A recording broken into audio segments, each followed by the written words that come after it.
जय माँ संतोषी। आज दिन शुक्रवार है। शुक्रवार के दिन माता संतोषी की पूजा अर्चना का विशेष महत्व है। तो आइए चलिए सुनते हैं माता संतोषी की व्रत कथा, जिसके सुनने मात्र से आपके सारे दुख दूर हो जाएंगे और धन धान्य की वर्षा होगी, निसंतान को संतान की प्राप्ति होगी और दुखों के आरोग्यता प्राप्त होगी। एक बुढ़िया थी, उसके 7 बेटे थे, 6 कमाने वाले थे जबकि एक निकम्मा था। बुढ़िया 6 बेटों की रसोई बनाती, भोजन कराती और उनसे जो कुछ जूठन बचती वह 7वें को दे देती। एक दिन वह पत्नी से बोला, देखो मेरी माँ को मुझ पर कितना प्रेम है। वह बोली, क्यों नहीं, सबका जूठा जो तुमको खिलाती है। वह बोला, ऐसा नहीं हो सकता है, मैं जब तक आंखों से न देख लूं मान नहीं सकता। बहू हंसकर बोली, देख लोगे तब तो मानोगे। कुछ दिन बाद त्योहार आया। घर में 7 प्रकार के भोजन और चूरमे के लड्डू बने। वह जांचने को सिर दुखने का बहाना कर पतला वस्त्र सिर पर ओढ़े रसोई घर में सो गया। वह कपड़े में से सब देखता रहा। 6 भाई भोजन करने आए। उसने देखा माँ ने उनके लिए सुंदर आसन बिछा नाना प्रकार की रसोई परोसी और आग्रह करके उन्हें जमाया। वह देखता रहा। 6 भोजन करके उठे तब माँ ने उनकी जूठी थालियों में से लड्डुओं के टुकड़े उठाकर एक लड्डू बनाया। जूठन साफ कर बुढ़िया माँ ने उसे पुकारा, बेटा 6 भाई भोजन कर आए, अब तू ही बाकी है, उठ, तू कब खाएगा। वह कहने लगा, माँ मुझे भोजन नहीं करना, मैं अब परदेश जा रहा हूँ। माँ ने कहा, कल जाता हो तो आज चला जा। वह बोला, हाँ आज ही जा रहा हूँ। यह कहकर वह घर से निकल गया। चलते समय पत्नी की याद आ गई। वह गौशाला में कंडे थाप रही थी। वहां जाकर बोला, हम जाए परदेश, आवेंगे कुछ काल, तुम रहियो संतोष से, धर्म आपनो पाल। वह बोली, जाओ पिया आनंद से, हमारो सोच हटाए, राम भरोसे हम रहें, ईश्वर तुम्हें सहाय। 2 निशानी आपन देख, धरू में धीर सुधीर, मति हमारी विसारियों रखियो मन गंभीर। वह बोला, मेरे पास तो कुछ नहीं, यह अंगूठी है, सो ले लो और अपनी कुछ निशानी मुझे दे। वह बोली, मेरे पास क्या है, यह गोबर भरा हाथ है। यह कहकर उसकी पीठ पर गोबर के हाथ की थाप मार दी। वह चल दिया। चलते चलते दूर देश पहुंचा। वहाँ एक साहूकार की दुकान थी। वहाँ जाकर कहने लगा, भाई मुझे नौकरी पर रख लो। साहूकार को जरूरत थी, बोला, रह जा। लड़के ने पूछा, तनख्वाह क्या दोगे। साहूकार ने कहा, काम देखकर दाम मिलेंगे। साहूकार की नौकरी मिली। वह सुबह 7 बजे से 10 बजे तक नौकरी जाने लगा। कुछ दिनों में दुकान का सारा लेन देन, हिसाब किताब, ग्राहकों का माल बेचना, सारा काम करने लगा। साहूकार से आज 7-8 नौकर थे। वे सब चक्कर खाने लगे। यह तो बहुत होशियार बन गया। सेठ ने भी काम देखा और 3 महीने में ही उसे आधे मुनाफे का हिस्सेदार बना लिया। कुछ वर्ष में ही नामी सेठ बन गया और मालिक सारा कारोबार उस पर छोड़कर चला गया। इधर उसकी पत्नी को सास ससुर दुख देने लगे। सारी गृहस्थी का काम करा के उसे लकड़ी लेने जंगल में भेजते। इस बीच घर के आटे से जो भूसी निकलती उसकी रोटी बनाकर रख दी जाती और फूटे नारियल की नारेली में पानी। एक दिन वह लकड़ी लेने जा रही थी। रास्ते में बहुत सी स्त्रियां संतोषी माता का व्रत करती दिखाई दी। वह वहां खड़ी होकर कथा सुनने लगी और पूछा, बहनों तुम किस देवता का व्रत करती हो और उसके करने से क्या फल मिलता है। यदि तुम इस व्रत का विधान मुझे समझा कर कहोगे तो मैं तुम्हारा बड़ा एहसान मानूंगी। तब उनमें से एक स्त्री बोली, सुनो, यह संतोषी माता का व्रत है। इसके करने से निर्धनता, दरिद्रता का नाश होता है और जो कुछ मन में कामना हो सब संतोषी माता की कृपा से पूरी होती है। तब उसने उस व्रत की विधि पूछी। वह बोली, 1.25 आने का गुड़ चना लेना, इच्छा हो तो 5.25 आने का लेना या 1.25 रुपए का भी सहूलियत के अनुसार लेना।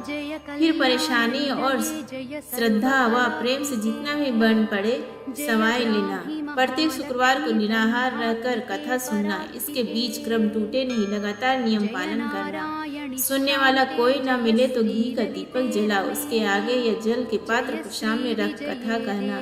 जब कार्य सिद्ध न हो तो नियम का पालन करना और कार्य सिद्ध हो जाने पर व्रत का उद्यापन करना। 3 मास से माता फल पूरी करती। यदि किसी के ग्रह खोटे भी हो तो भी माता वर्ष भर में कार्य सिद्ध करती है। फल सिद्ध होने पर उद्यापन करना चाहिए, बीच में नहीं। उद्यापन में 2.5 सेर आटे का खाजा तथा इसी परिमाण में खीर तथा चने का साग करना, 8 लड़कों को भोजन कराना, जहाँ तक मिले देवर जेठ भाई बंधु के हों, ना मिले तो रिश्तेदारों और पास पड़ोसियों को बुलाना, उन्हें भोजन करा यथाशक्ति दक्षिणा दे माता का नियम पूरा करना। उस दिन घर में खटाई न खाना, यह सुन बुढ़िया के लड़के की बहू चल दी। रास्ते में लकड़ी के बोझ को बेच दिया और उन पैसे से गुड़ चना ले माता के व्रत की तैयारी कर आगे चली और सामने मंदिर देखकर पूछने लगी, यह मंदिर किसका है? सब कहने लगे संतोषी माता का मंदिर है। यह सुनकर माता के मंदिर में जाकर चरणों में लौटने लगी, दीन हो विनती करने लगी, माँ मैं निपट अज्ञानी हूँ, व्रत के कुछ भी नियम नहीं जानती, मैं दुखी हूँ। हे माता जगत जननी, मेरा दुख दूर कर, मैं तेरी शरण में आया हूँ। माता को दया आई। एक शुक्रवार बीता कि दूसरे को उसके पति का पत्र आया और तीसरे शुक्रवार को उसका भेजा हुआ पैसा आ पहुंचा। यह देख जेठी जेठानी मुंह सिकोड़ने लगे, लड़के ताने देने लगे, काकी के पास पत्र आने लगे, रुपया आने लगा, अब तो काकी की खातिर बढ़ेगी। बेचारी सरलता से कहती, भैया कागज आवे रुपया आवे, हम सब के लिए अच्छा है। ऐसा कहकर आंखों में आंसू भरकर संतोषी माता के मंदिर में आ मातेश्वरी के चरणों में गिर कर रोने लगी। माँ मैंने तुमसे पैसा कम मांगा है, मुझे पैसे से क्या काम है, मुझे तो अपने सुहाग से काम है, मैं तो अपने स्वामी के दर्शन मांगती हूँ। तब माता ने प्रसन्न होकर कहा, जा बेटी तेरा स्वामी आएगा। यह सुनकर खुशी से बावली होकर घर में जाकर काम करने लगी।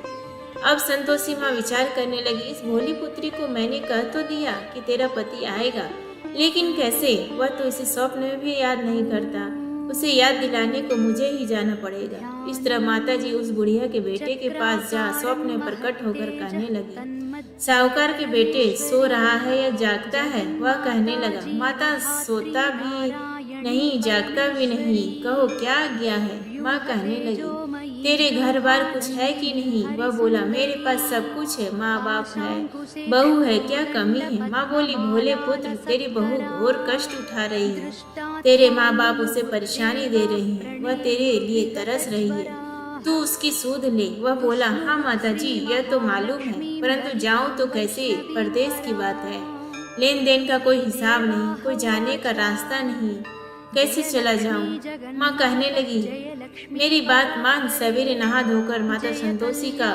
नाम ले, घी का दीपक जला, दंडवत कर दुकान पर जा बैठ। देखते देखते सारा लेन देन रुक जाएगा, जमा का माल बिक जाएगा, सांझ होते होते धन का भारी ढेर लग जाएगा। अब बूढ़े की बात मानकर वह नहा धोकर संतोषी माता को दंडवत घी का दीपक जला दुकान पर बैठा। थोड़ी देर में देने वाले रुपया लाने लगे, लेने वाले हिसाब लेने लगे, कोठी में भरे सामान के खरीदार नकद दाम दे सौदा करने लगे। शाम तक धन का भारी ढेर लग गया। मन में माता का नाम ले चमत्कार देख प्रसन्न हो घर से जाने के वास्ते गहना कपड़ा सामान खरीदने लगा। यहाँ काम से निपट तुरंत घर को रवाना हुआ। उधर उसकी पत्नी जंगल में लकड़ी लेने जाती है। लौटते वक्त माता जी के मंदिर में विश्राम करती। वह तो उसके प्रतिदिन रुकने का जो स्थान ठहरा। धूल उड़ती देख वह माता से पूछती है, हे माता यह धूल कैसे उड़ रही है? माता कहती है, हे पुत्री तेरा पति आ रहा है, अब तू ऐसा कर लकड़ियों के 3 बोझ बना ले, एक नदी के किनारे रख और दूसरा मेरे मंदिर पर व तीसरे अपने सिर पर। तेरे पति को लकड़ियों गट्ठर देख मुंह पैदा होगा, वह वहाँ रुकेगा, नाश्ता पानी खाकर माँ से मिलने जाएगा।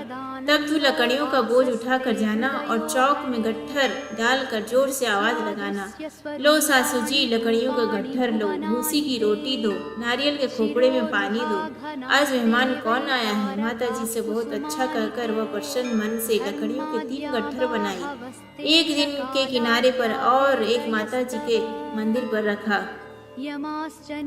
इतने मुसाफिर आ पहुंचा। सूखी लकड़ी देख उसकी इच्छा उत्पन्न हुई कि हम यहीं पर विश्राम करें और भोजन बनाकर खा पी कर गाँव जाए। इसी तरह रुक कर वह भोजन बना विश्राम करके गांव को गया। सबसे प्रेम से मिला। उसी समय सिर पर लकड़ी का गट्ठर लिए वह उतावली सी आती है। लकड़ियों का भारी बोझ आंगन में डालकर जोर से 3 आवाज देती है, लो सासू जी लकड़ियों का गट्ठर लो, भूसी की रोटी दो, आज मेहमान कौन आया है? यह सुनकर उसकी सास बाहर आकर अपने दिए हुए कष्टों को भुलाने के हेतु कहती है, बहू ऐसा क्यों करती है? तेरा मालिक ही तो आया है, अब बैठ, मीठा भात खा, भोजन कर, कपड़े गहने पहन। उसकी आवाज़ सुन उसका पति बाहर आता है। अंगूठी देख व्याकुल हो जाता है। माँ से पूछता है, माँ यह कौन है? माँ बोली, बेटा यह तेरी बहू है। जब से तू गया है तब से सारे गांव में भटकती फिरती है, घर का काम काज कुछ नहीं करती। चार पहर खाकर वह बोला, ठीक है माँ, मैंने इसे भी देखा और तुम्हें भी। अब दूसरे घर की ताली दो, उसमें रहूंगा। माँ बोली, ठीक है, जैसी तेरी मर्जी।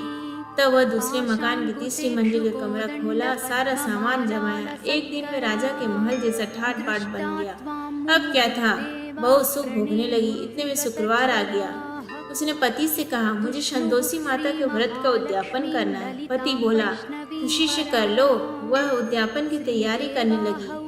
जिठानी के लड़कों को भोजन के लिए कहने गई। उन्होंने मंजूर किया, परंतु पीछे से जिठानी ने अपने बच्चों को सिखाया, देखो भोजन के समय खटाई मांगना, जिससे उसका उद्यापन पूरा ना हो। लड़के जीवने आए, खीर खाना पेट भर खाया, परंतु बाद में खाते ही कहने लगे, हमें खटाई दो, खीर खाना हमको नहीं भाता, देखकर अरुचि होती है। वह कहने लगी, भाई खटाई किसी को नहीं दी जाएगी, ये तो संतोषी माता का प्रसाद है। लड़के उठ खड़े हुए, बोले, पैसा लाओ। भोली बहू कुछ जानती नहीं थी, उन्हें पैसे देती। लड़के उसी समय हट करके इमली खटाई ले खाने लगे। यह देखकर बहू पर माता जी के कोप ने किया। राजा के दूत उसके पति को पकड़ कर ले गए। जेठ जेठानी मन माने वचन कहने लगे। रसातलं कुटिस्ते च कुक्षिस्ते पृथिवीमता